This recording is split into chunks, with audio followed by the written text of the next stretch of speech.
നമസ്കാരം.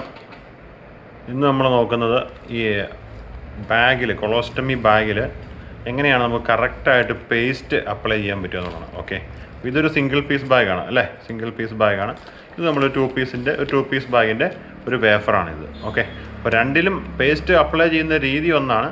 അപ്പോൾ അതെങ്ങനെയാണെന്ന് നമുക്ക് നോക്കാം അല്ലേ. അപ്പോൾ നമ്മൾ സാധാരണ ഒരു കത്രിക ഉണ്ടാവും അല്ലേ, കേർവ്ഡായിട്ടൊരു സിസറുണ്ട്.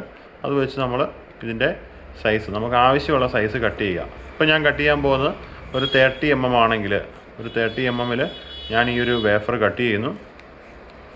ഈ ഒരു വേഫർ ഇങ്ങനെ ഒരു 30 mm സൈസിൽ നമ്മൾ കട്ട് ചെയ്തു അല്ലേ. അതിന് ശേഷം നമുക്ക് ഇത് ഒട്ടിക്കണം. ഒട്ടിക്കുന്നതിന് മുമ്പ് നമ്മൾ ചെയ്യേണ്ട കാര്യം എന്താണ്? ഇത് നമ്മൾ കട്ട് ചെയ്തിട്ട് ഇതിനൊരു പ്രോപ്പർ നമുക്ക് ആവശ്യമുള്ള ഷേപ്പിലും ആവശ്യമുള്ള സൈസിലും കട്ട് ചെയ്തു. നമ്മൾ ഓരോരുത്തരുടെ സ്റ്റോമയുടെ വലിപ്പവും സൈസും അനുസരിച്ച് നമുക്കിതിനെ കട്ട് ചെയ്യാം.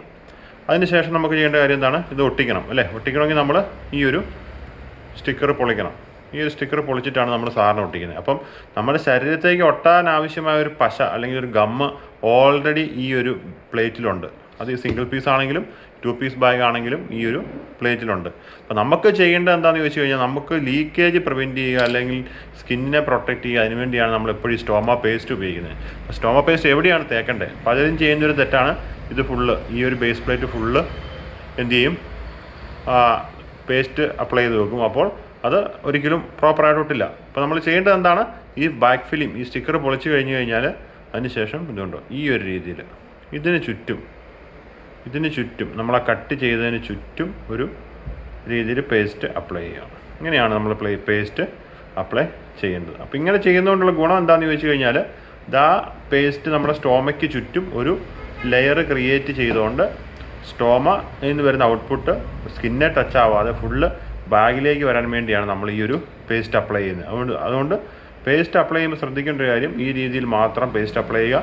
ഇതിന് ശേഷം ഇത് നമ്മൾ എങ്ങും തൊടാതെ ഇത് നമ്മുടെ ബോഡിയിലേക്ക് അപ്ലൈ ചെയ്യുക. ഓക്കെ, ഇത്രയും കാര്യമാണ് നമ്മളൊരു പേസ്റ്റ് അപ്ലൈ ചെയ്യുമ്പോൾ ശ്രദ്ധിക്കേണ്ടത്. അതോടൊപ്പം നമ്മൾ ശ്രദ്ധിക്കേണ്ട വേറൊരു കാര്യമുണ്ട്. പേസ്റ്റ് തുറന്നു കഴിഞ്ഞാൽ അത് ഉടൻ തന്നെ ആദ്യം അടച്ചു വെക്കണം, ഇല്ലെങ്കിൽ അത് കട്ടയായിപ്പോവും. അതുകൊണ്ട് ഇതിങ്ങനെ അടച്ചു വെക്കുക. അതിനുശേഷം നമ്മളിത് കൃത്യമായിട്ട് നമ്മുടെ ബോഡിയിലേക്ക് ഒട്ടിക്കുക. ഓക്കെ, അപ്പോൾ ഇതാണ് നമ്മൾ ചെയ്യേണ്ടത്. അപ്പോൾ ഇതൊരുന്ന് നമുക്കിപ്പോൾ മനസ്സിലായി എങ്ങനെയാണ് ഇത് പേസ്റ്റ് തേക്കേണ്ടതെന്ന് മനസ്സിലായി. ഇനിയിപ്പം ചില ആളുകൾക്ക് സ്കിന്നിൽ കുഴിവോ ചുളിവോ മടക്കുകളൊക്കെ ഉണ്ടെങ്കിൽ ആ മടക്കിൽ വേണം നമുക്ക് ശകലം പേസ്റ്റ് തേച്ച് കൊടുക്കാം. അപ്പോൾ ഇങ്ങനെ തേക്കുന്നതുകൊണ്ട് ഗുണം എന്താണെന്ന് വെച്ച് കഴിഞ്ഞാൽ, ബാഗ് ഇപ്പം ചില ആളുകൾ പറയാറുണ്ട് 2 ദിവസം കൂടുമ്പോൾ ലീക്കാവുന്നു അല്ലെങ്കിൽ ഡെയിലി ലീക്കാവുന്നു. ആ ഒരു പ്രശ്നം നമുക്ക് ഒഴിവാക്കാനായിട്ട് സാധിക്കും. അപ്പോൾ ഇങ്ങനെ പേസ്റ്റ് നമുക്ക് അപ്ലൈ ചെയ്ത് കൊടുക്കാവുന്നതാണ് കേട്ടോ.